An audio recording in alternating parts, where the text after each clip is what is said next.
Olá pessoal, tudo bom? Vamos também retomar então aqui a nossa série sobre estudo de jurisprudência, estudo das decisões brasileiras.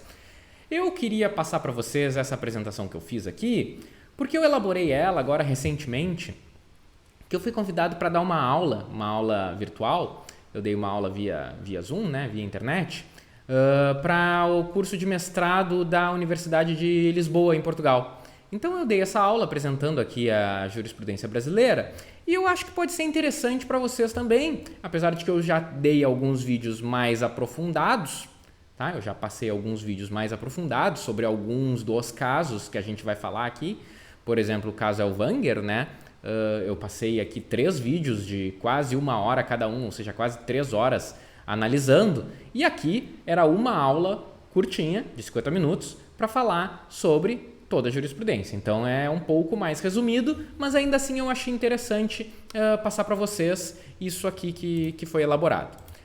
Aqui eu fiz um breve sumário, mas depois vocês podem dar uma olhada aí, não vou perder tanto tempo, tentar fazer o vídeo um pouco mais rápido. Mas por que eu dei essa aula, né? Eu já falei para vocês, a minha tese, esse assunto, a jurisprudência brasileira sobre liberdade de expressão, é o fundamento da tese. Como a tese pensa em elaboração de regulação para redes sociais, essa regulação ela tem que ter limites, certo? E aonde que a gente vai encontrar esses limites? Na Constituição.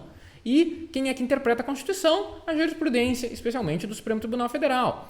Então, para poder trazer, no final da tese, mecanismos que acabaram sendo denominados ali de pilares, né? 5 pilares para a construção de ambientes virtuais com liberdade e responsabilidade, que eu coloquei de subtítulo na tese, para trazer esses pilares ou esses mecanismos, foi necessário fazer, obviamente, a leitura da Constituição brasileira e das decisões que o Supremo Tribunal Federal interpretou a Constituição Federal. Tá bem? Eu coloquei aqui o objetivo da tese é buscar na jurisprudência constitucional brasileira parâmetros, critérios para a formatação de regulação, preferencialmente por meio de elaboração de legislação própria, a fim de lidar com os riscos relacionados às redes sociais. Tá? Com esse objetivo, é óbvio que eu tinha que fazer toda a leitura de toda a jurisprudência, senão eu nunca iria cumprir esse objetivo. Tá? A estrutura da tese, a estrutura do livro, né, que eu tenho aqui, ficou da seguinte forma. Primeiro eu apresento os riscos das redes sociais, ou seja, manipulação, desinformação, campanha de difamação, discurso de ódio, diversos riscos que a gente tem. Ok, isso é uma coisa, são os riscos. Depois a gente vai expor os parâmetros, os estándares desenvolvidos pelo Supremo Tribunal Federal para interpretação e aplicação de normas em casos envolvendo as liberdades comunicativas, a expressão e a informação. Em terceiro lugar, a gente verifica as opções estrangeiras em relação ao mesmo problema, uma vez que alguns países europeus já têm alguma regulação sobre esse assunto, então é importante a gente verificar o que já está sendo feito nesses outros países.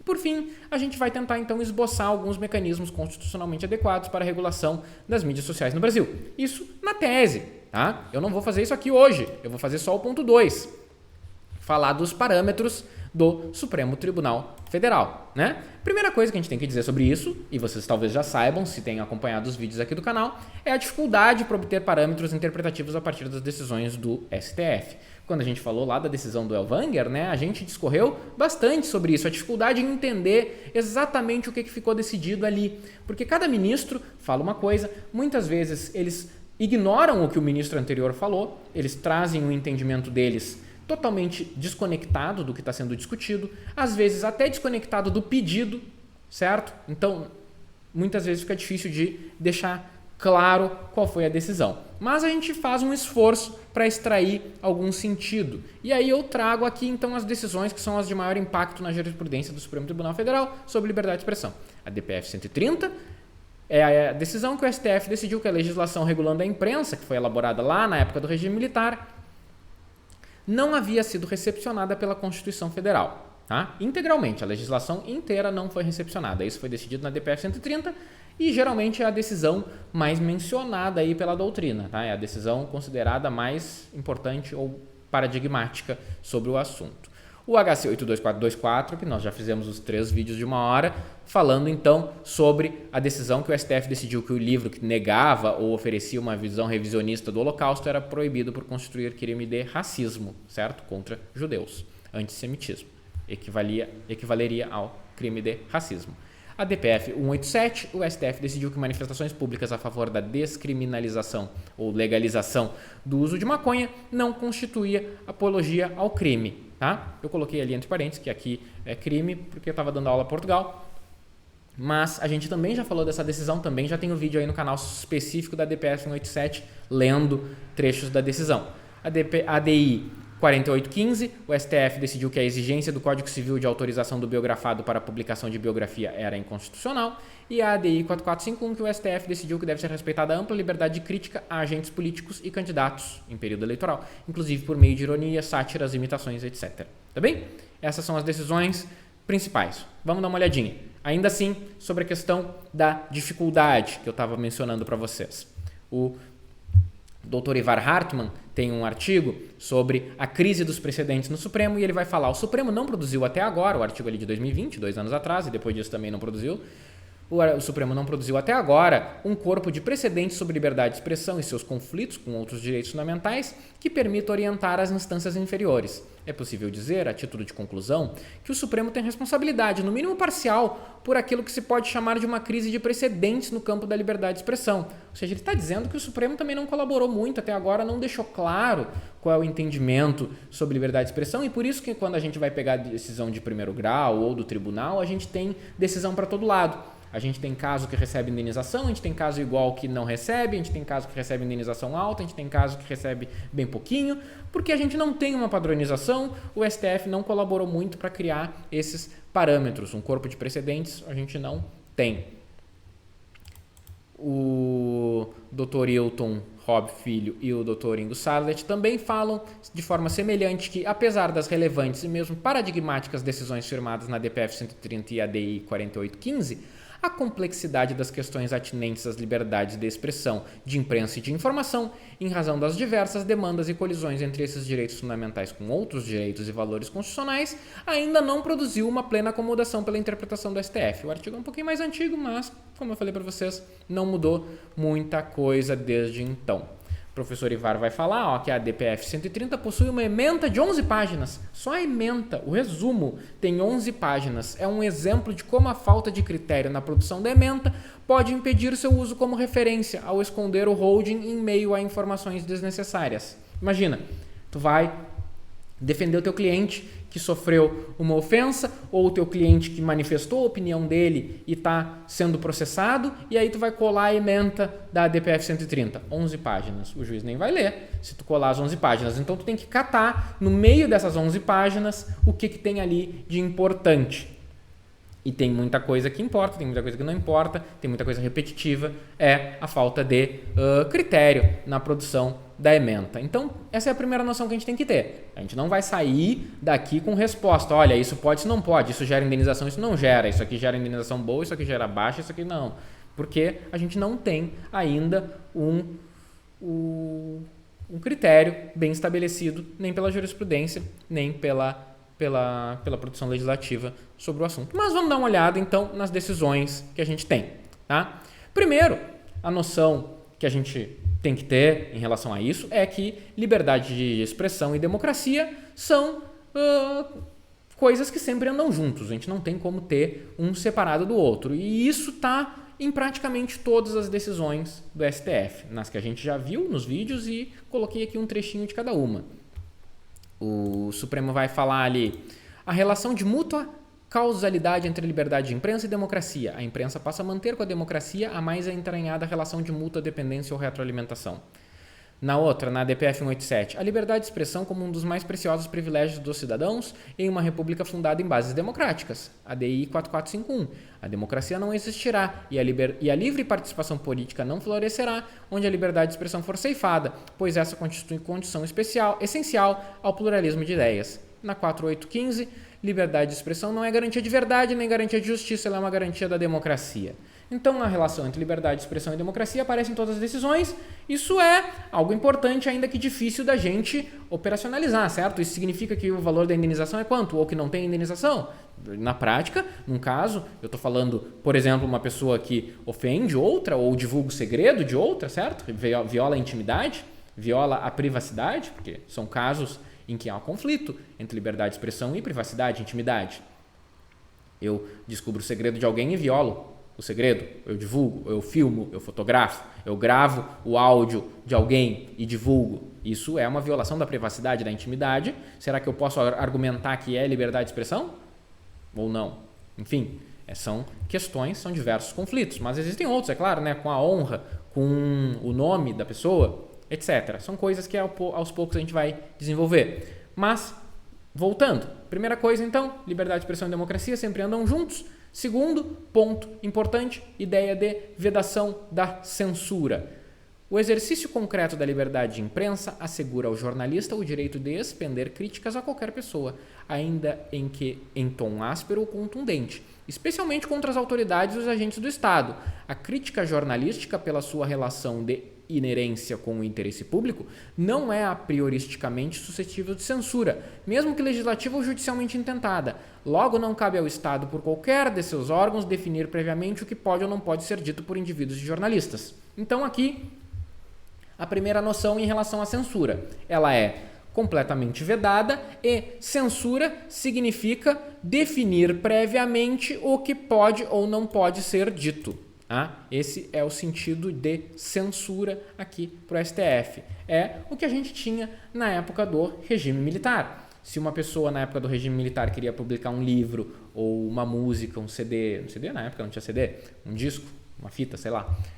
Se a pessoa queria publicar uma música ou um livro, isso era feito uma verificação por um gabinete, como se fosse um ministério do regime que ia verificar se aquilo ali podia ou não podia, ou seja, fazia uma leitura prévia do que podia ser publicado, certo? É diferente de fazer a responsabilidade posterior, como eu falei para vocês.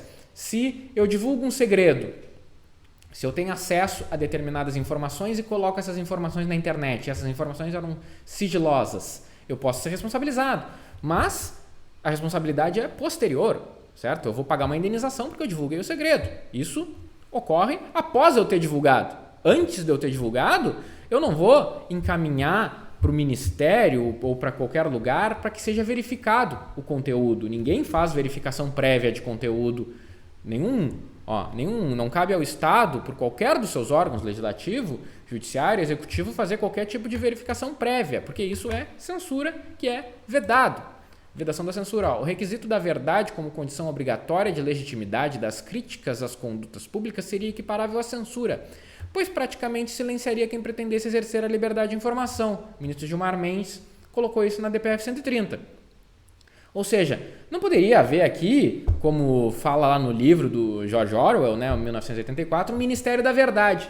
Não, só vai publicar a notícia no teu jornal se for verdade. O Ministério da Verdade vai olhar antes se é ou não verdade. Não poderia nem sequer haver esse requisito, porque isso constitui, então, censura prévia. Não tem como fazer uma verificação antes. Depois, a gente pode, eventualmente, fazer um controle, fazer um caso de responsabilidade, de indenização, que é o que a gente tem diferenças entre os países, mas que mais ou menos existem em todos os países, até mesmo nos Estados Unidos, certo? Um caso de difamação, e eu não sei se a gente já tem no canal alguma decisão sobre isso, mas eu tenho algumas decisões sobre direito norte-americano. Um caso de difamação, ou seja, eu conto uma mentira sobre alguém. Eu vou lá e publico na internet que eu sei que determinada pessoa desviou dinheiro público, ou eu sei que determinada pessoa traiu o marido, coloco isso na internet. Isso é um caso de difamação. Nos Estados Unidos, isso geralmente gera indenizações milionárias, dependendo do dano que ocorrer na imagem da pessoa, porque eu inventei uma mentira. Se a pessoa provar que era mentira e que eu sabia que era mentira e dolosamente fui lá e menti, isso gera indenização muito alta nos Estados Unidos. Aqui no Brasil a gente não costuma ter indenizações tão altas, mas nos Estados Unidos um caso de difamação pode gerar uma indenização milionária, porque eu posso, por exemplo, ir lá e colocar na internet e destruir a vida de alguém. Posso fazer a pessoa perder o emprego colocando informações falsas. Posso falar que a pessoa, sei lá, praticou um crime e aí ela perde o emprego, perde muitas vezes a esposa, o marido, e depois era provado que eu sabia que era mentira e eu maliciosamente divulguei aquela informação sabendo que era mentira. Isso pode então gerar um processo e uma indenização, tá? Mas posterior, antes não vai ter filtro, não vai ter censura. Que mais? Também a vedação de censura relacionada à liberdade de reunião. Liberdade de reunião é insuscetível de censura prévia, porque a censura prévia implicaria matar no nascedouro não só esse direito meio, mas todos os direitos finalísticos, porque o direito meio, por ser instrumental, está a serviço, ele viabiliza outros direitos. Impõe-se, desse modo, ao Estado, em uma sociedade estruturada sob a égide de um regime democrático, o dever de respeitar a liberdade de reunião, de que são manifestações expressivas, o comício, o desfile, a procissão, a passeata, que constitui prerrogativa essencial dos cidadãos. Normalmente temida pelos regimes despóticos ou ditatoriais, que não hesitam em golpeá-la, para asfixiar, desde logo, o direito de protesto, de crítica e de discordância daqueles que se opõem à prática autoritária do poder. Ou seja, uma vedação de censura prévia também relacionada às manifestações. Ou seja, o governo não pode aprovar a manifestação ou rejeitar a manifestação de acordo com o conteúdo. Eu não preciso ir na prefeitura e dizer, olha, eu quero me manifestar sobre isso. Posso? Este é o conteúdo da minha manifestação. Existem, obviamente, regras relacionadas ao direito de reunião, mas não relacionadas ao conteúdo, muito mais relacionadas à forma. Por exemplo, eu não posso me reunir armado, certo? A Constituição diz que é possível a reunião pacífica sem armas, mas não interessa o que eu estou pedindo, eu só não posso fazer isso armado. Armado eu não posso, seja lá o que for o conteúdo da manifestação. Eu não posso, por exemplo, querer me reunir onde outra reunião já foi marcada previamente. Então, se eu sei que determinado grupo vai se reunir na frente da prefeitura no dia tal, horário tal, não posso eu agora querer no mesmo horário, no mesmo dia, marcar a minha reunião, só para atrapalhar a reunião dos outros, certo? Então, não tem nada a ver com o conteúdo, não importa se o que o A está pedindo é melhor que o B, ou se o B é melhor que o A. O que importa é que tu não pode querer frustrar a reunião dos outros marcando para o mesmo local e horário. Tem locais que tu não pode querer se reunir, tu não pode querer fazer também na frente do hospital, tu não pode prejudicar o direito à vida e à saúde das pessoas que estão ali, certo? Então, é óbvio que tem limites. A questão é que o limite não pode ser por causa do conteúdo antes da manifestação se realizar. Ou seja, eu não posso ter que encaminhar para a prefeitura um pedido de realização de uma manifestação para a prefeitura avaliar o conteúdo da minha manifestação. Isso equivale à censura prévia e isso foi decidido em relação à manifestação pela legalização do uso de maconha, certo? O uso, a posse é crime, tá na lei de drogas, só que se eu quiser me manifestar para que isso deixe de ser crime, eu posso, eu não preciso pedir autorização, mesmo que isso seja, então, um pedido de que uma conduta deixe de ser crime. Claro, existem requisitos, como eu falei para vocês, mas o conteúdo da manifestação é livre e não pode ser alvo de censura prévia. Que mais? Vedação da censura e biografias, na ADI 4815. A autorização prévia para a biografia constitui censura prévia particular. O recolhimento de obras é censura judicial, a substituir a administrativa. O risco é próprio do viver. Erros corrigem-se segundo o direito, não se coartando liberdades conquistadas. Exigência de autorização confere aos direitos da personalidade um peso desproporcional no processo ponderativo, que restringe excessivamente a liberdade de expressão e permite uma injustificável censura privada. Ou seja, o Código Civil trazia o requisito de que para fazer uma biografia eu tinha que pedir autorização do biografado. Então vamos imaginar que eu quero fazer lá a biografia do Neymar. Eu tinha que pedir para o Neymar, posso fazer a tua biografia? Tu autoriza? O Neymar provavelmente só ia autorizar se ele gostasse da biografia, né? Então, a STF entendeu que eu não preciso pedir essa autorização. Isso seria uma censura prévia privada, a qual não está de acordo com a Constituição. Então, esse requisito que havia no Código Civil foi derrubado por essa decisão do STF. Que mais? Vedação da censura na 4451. A censura prévia desrespeita diretamente o princípio democrático, pois a liberdade política termina e o poder público tende a se tornar mais corrupto e arbitrário quando pode usar seus poderes para silenciar e punir seus críticos. Traço marcante da censura prévia, com seu caráter preventivo e abstrato. Que eu estava falando para vocês. O que é censura prévia? É aquela feita de forma preventiva. É diferente da responsabilidade posterior. Responsabilidade posterior, a gente vai ver, e a gente já viu também no caso Elvanger, ela é permitida. Claro, ela também tem limites, mas ela é permitida. Se eu me manifestar e a minha manifestação constituir crime ou constituir um ilícito civil ou um ilícito administrativo, eu vou ser responsabilizado. Posteriormente, eu posso ser preso, eu posso pagar uma indenização, eu posso ser demitido, certo? São diversas possibilidades que podem ocorrer posteriormente à minha manifestação. Mas a censura prévia, que é preventiva e abstrata, é vedada. A lei pretende interditar o conteúdo que se pretende futuramente expressar, atribuindo-lhe supostas repercussões adversas que justificariam a restrição. Os dispositivos legais impugnados interferem prévia e diretamente na liberdade artística, ao pretender definir o formato e conteúdo da programação e restringir a própria criatividade, elemento componente da liberdade de expressão. Que mais? A questão que alguns autores vão chamar de posição preferencial da liberdade de expressão ou simplesmente a ideia de responsabilização a posteriori. Na DPF 130, o Supremo disse: liberdade de imprensa como categoria jurídica proibitiva de qualquer tipo de censura. Incidência a posteriori do segundo bloco de direitos. O que é o segundo bloco que incide a posteriori? Coloquei aqui embaixo. É disso aqui. Coloquei aqui embaixo. É disso aqui que o Supremo Tribunal está falando. Da imagem, da honra, da intimidade e da vida privada. Isso aqui incide posterior, tá? É depois. Para o efeito de assegurar o direito de resposta e assentar responsabilidade penal, civil e administrativa, entre outras consequências do pleno gozo da liberdade de imprensa. As relações de imprensa e as relações de intimidade, vida privada, imagem e honra são de mútua excludência, no sentido de que as primeiras se antecipam no tempo às segundas, ou seja, antes de tudo, prevalecem as relações de imprensa como superiores bens jurídicos e natural forma de controle social sobre o poder do Estado, sobrevindo as demais relações como eventual responsabilização ou consequência do pleno gozo das primeiras. Ou seja, em primeiro lugar vem a manifestação.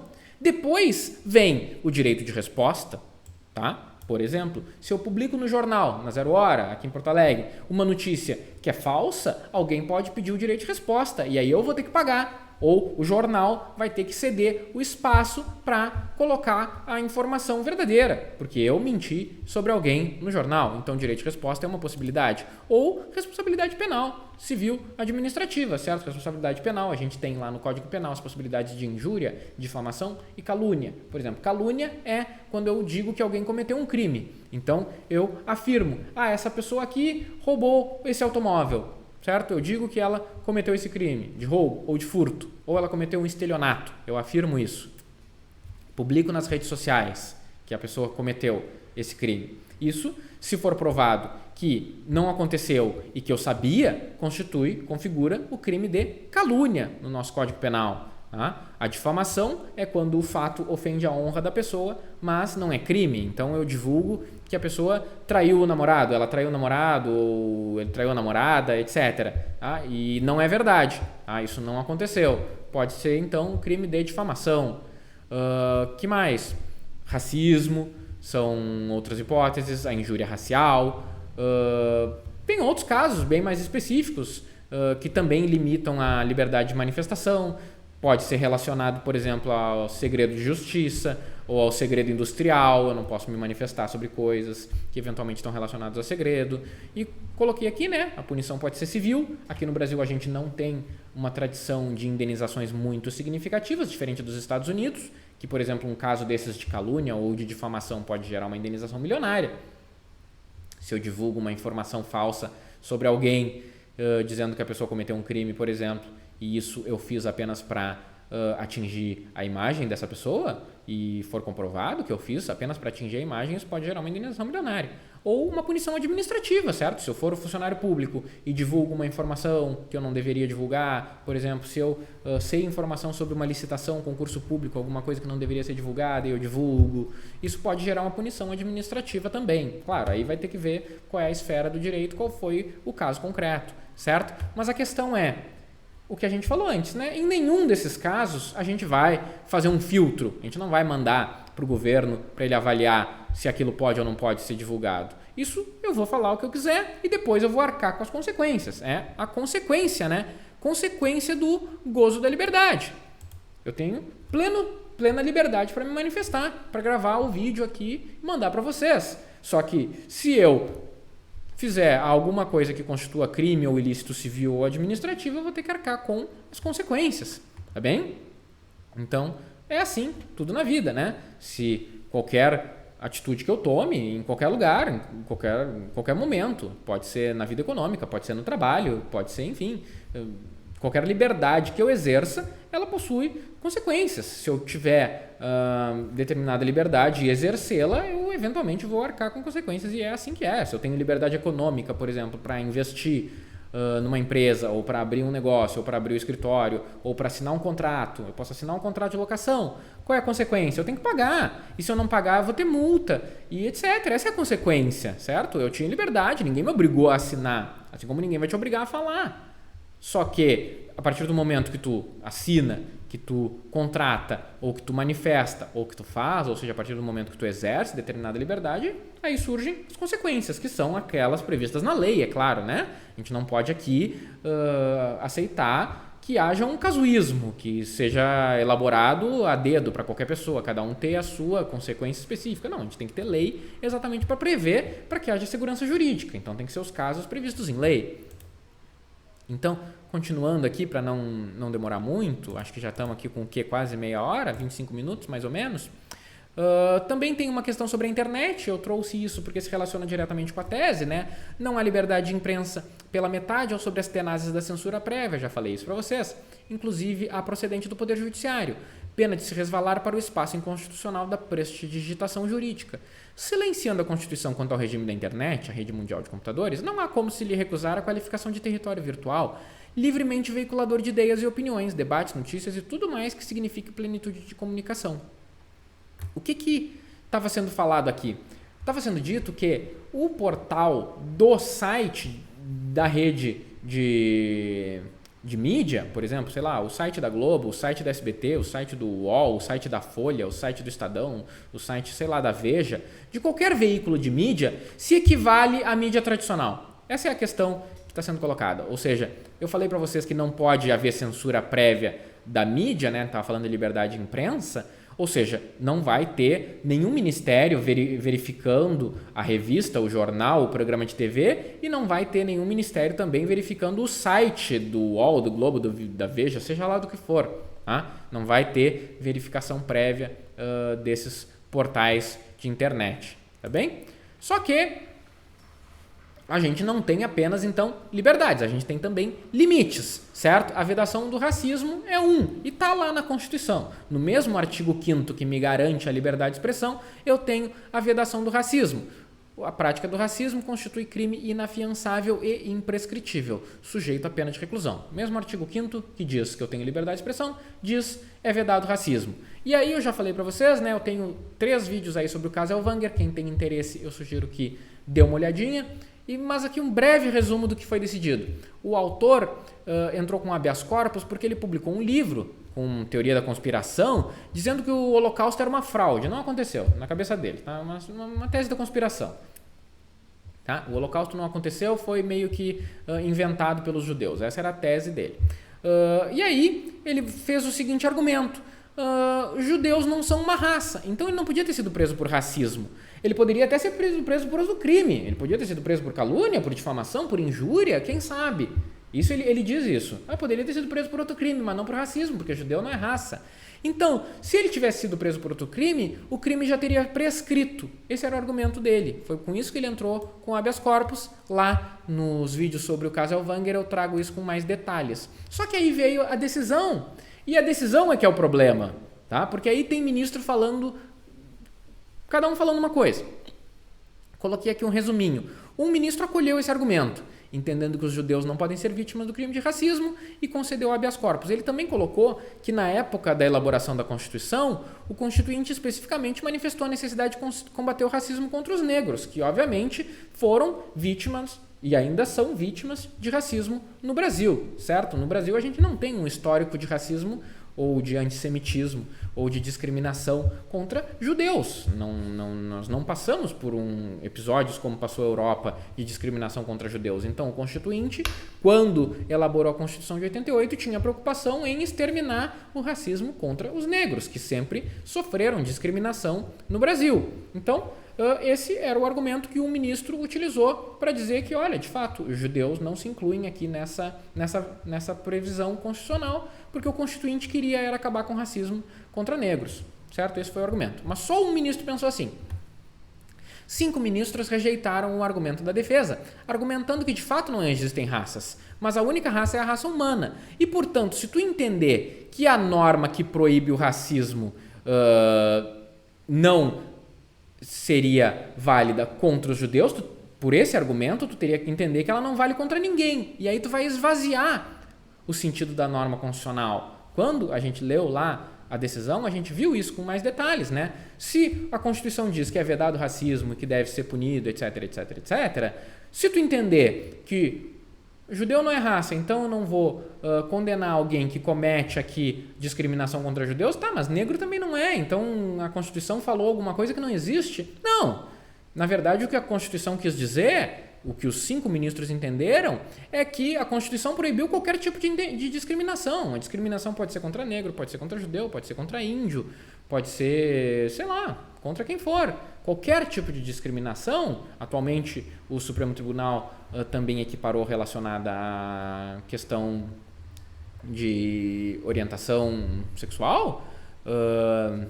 Então, enfim, qualquer tipo de discriminação, é isso que o Constituinte quis dizer, essa seria a leitura atualizada da Constituição, exatamente no sentido de dar eficácia à disposição constitucional. E foi isso que entenderam os ministros aqui, em sua maioria, né? Maioria de 5, mas foi a maioria. Entendeu que quando a Constituição vedou o racismo, na verdade ela vedou qualquer tipo de discriminação, o que inclui aí o antissemitismo.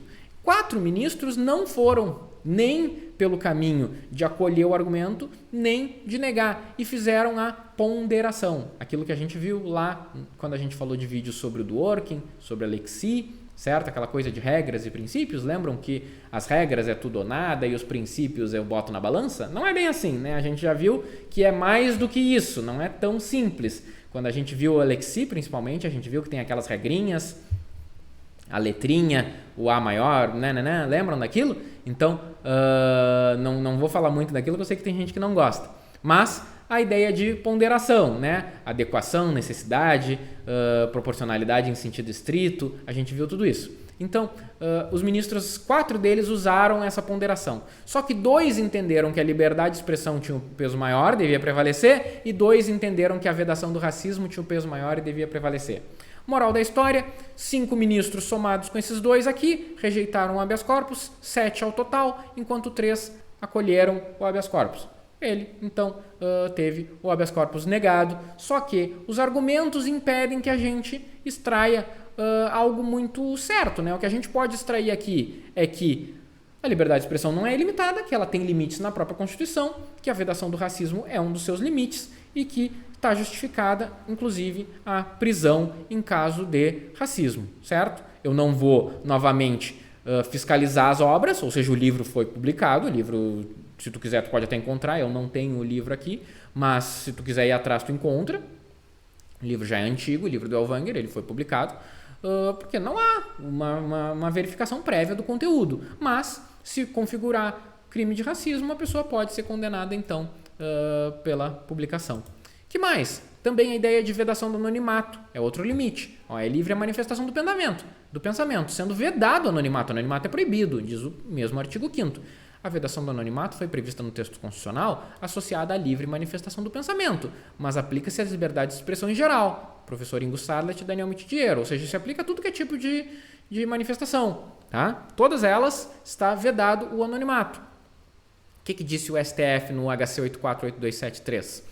Há uma distinção entre manifestação do pensamento e delação anônima para fins penais. Admitir denúncias anônimas é assegurar o direito de participar criticamente da vida pública, uma vez que o denunciante pode agir dessa forma por compreensível temor de sofrer represálias. Ou seja, uma exceção aqui em relação a essa regra da vedação do anonimato. Por quê? Se eu sou vítima ou se eu sou ameaçado de um crime, talvez eu tenha que fazer uma denúncia anônima. Pensem aí num caso de violência doméstica. Às vezes a única forma que a pessoa consegue é através de uma denúncia anônima, porque aí ela está sendo ameaçada na vida dela. Então há um outro direito que a gente está tentando proteger. Mas salvo essa exceção, a liberdade de manifestação ela é protegida, mas tu tem que assinar aquilo que tu está falando, certo?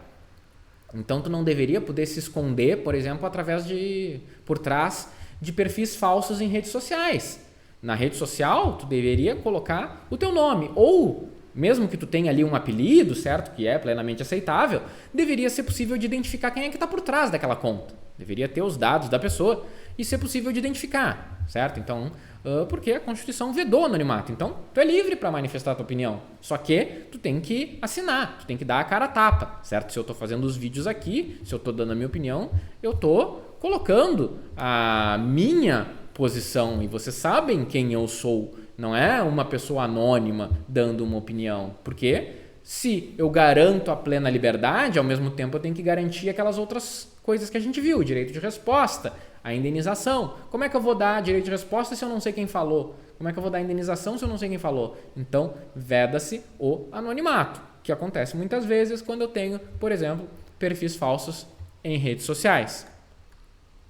Indo por finalzinho, quais são então os entendimentos que a gente conseguiu extrair a partir desses acórdãos do STF? Já passamos de meia hora aqui, quase 40 minutos, para concluir. A liberdade de expressão e democracia são inseparáveis. A maior liberdade de expressão possível deve ser buscada para o fortalecimento democrático. Primeiro entendimento. Segundo, a censura prévia é plenamente vedada, inclusive por parte do Poder Legislativo. Não é possível elaborar legislação com novos limites além dos previstos constitucionalmente. Terceiro, a responsabilização pelos abusos deve ser aplicada a posteriori, por meio da indenização do direito de resposta, após verificada a violação da imagem, honra, intimidade e vida privada. Alguns chamam isso de posição preferencial. Não é pacífico na jurisprudência, aparece mais na doutrina, essa ideia de posição preferencial. Para a internet, quando se tratar de domínios próprios dos veículos de mídia, se aplicam as mesmas regras que para os veículos tradicionais, os impressos, o rádio e a TV. O racismo constitui limite à liberdade de expressão, não se limitando às manifestações racistas contra negros, também vale contra índios, também vale contra judeus, contra outros grupos, contra árabes, por exemplo, sei lá, os chineses, não sei. Enfim, contra todos os outros grupos que podem ser vítimas de discriminação.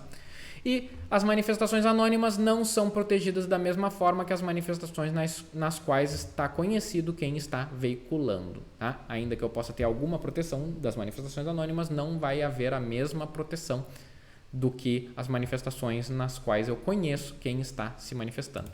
Conclusão, então. Apesar de haver um número significativo de decisões sobre liberdade de expressão, é difícil de apontar com precisão os limites da manifestação de pensamento no Brasil. É possível apontar a existência de uma vedação de limitações prévias, a censura prévia, mas a possibilidade de uma responsabilização posterior ainda se encontra sem critérios claros sobre quais casos configuram manifestação legítima e quais configuram abuso do exercício dessa liberdade. E aí eu trouxe aqui esse textão no final, quando vocês acharam que ia acabar, que é para dar um exemplo, o que gera essa falta de parâmetros. E esse é o último slide, depois é só obrigado. Mas aqui só para acabar, tá?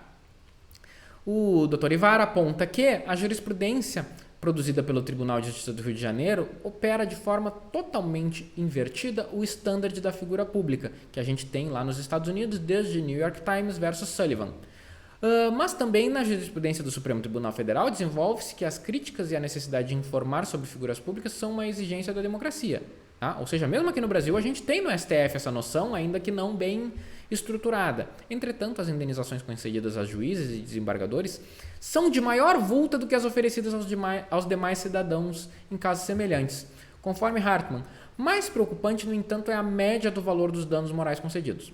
Entre os demais casos procedentes, a média é de R$15 mil e um pouquinho. Tá? Ele pegou lá jurisprudência do Tribunal do Rio de Janeiro e viu que nos demais casos, ou seja, que não envolviam juízes e desembargadores, tá? A média era de R$15 mil. Nos 3 casos envolvendo os magistrados, a média é de R$47 mil. Um dos 3 foi ajuizado pela magistrada que se recusou a realizar o teste do bafômetro em uma blitz policial. Nesse caso, segundo a sentença, o fato de ser magistrada era motivo de maior restrição da manifestação de opinião sobre ela, em uma completa inversão do uso do elemento figura pública. Não se ouvide, aí o que a decisão disse, não se ouvide que é fato notório que a demandante, como juíza de direito, é pessoa pública, o que gera certamente maior repercussão ao caso, violando com mais intensidade a sua honra subjetiva. Além disso, a maior indenização individual concedida em todos os casos é de 80 mil para o desembargador. Ou seja, isso aqui, de acordo com o professor Ivar, e eu concordo plenamente, é uma decisão absurda. Porque um jornal publicou que uma juíza havia se recusado a fazer o teste do bafômetro e a indenização que ela recebeu foi muito maior do que outras pessoas e o juiz que julgou ainda disse que a indenização era maior porque ela é uma pessoa pública. Mas o jornal divulgou exatamente por ela ser uma pessoa pública. É por isso que interessa saber que ela se recusou ao teste do bafômetro, porque é ela que vai julgar outras pessoas que se recusarem ao teste do bafômetro, percebem? Esse é o standard de figura pública. Quanto mais a pessoa tem esse status de figura pública, quanto mais ela é proeminente na vida pública, mais importa saber o que ela faz ou deixa de fazer, o que ela pensa ou deixa de pensar. Se ela é um político, mais ainda eu quero saber o que ele pensa, o que ele faz, porque isso pode ser diretamente relacionado ao serviço dele. Tem um caso clássico nos Estados Unidos, que é o caso Falwell, que era um político conservador e foi feita uma reportagem com uma sátira, colocando ele numa situação relacionada à sexualidade. Depois eu posso trazer esse caso com mais detalhes para vocês.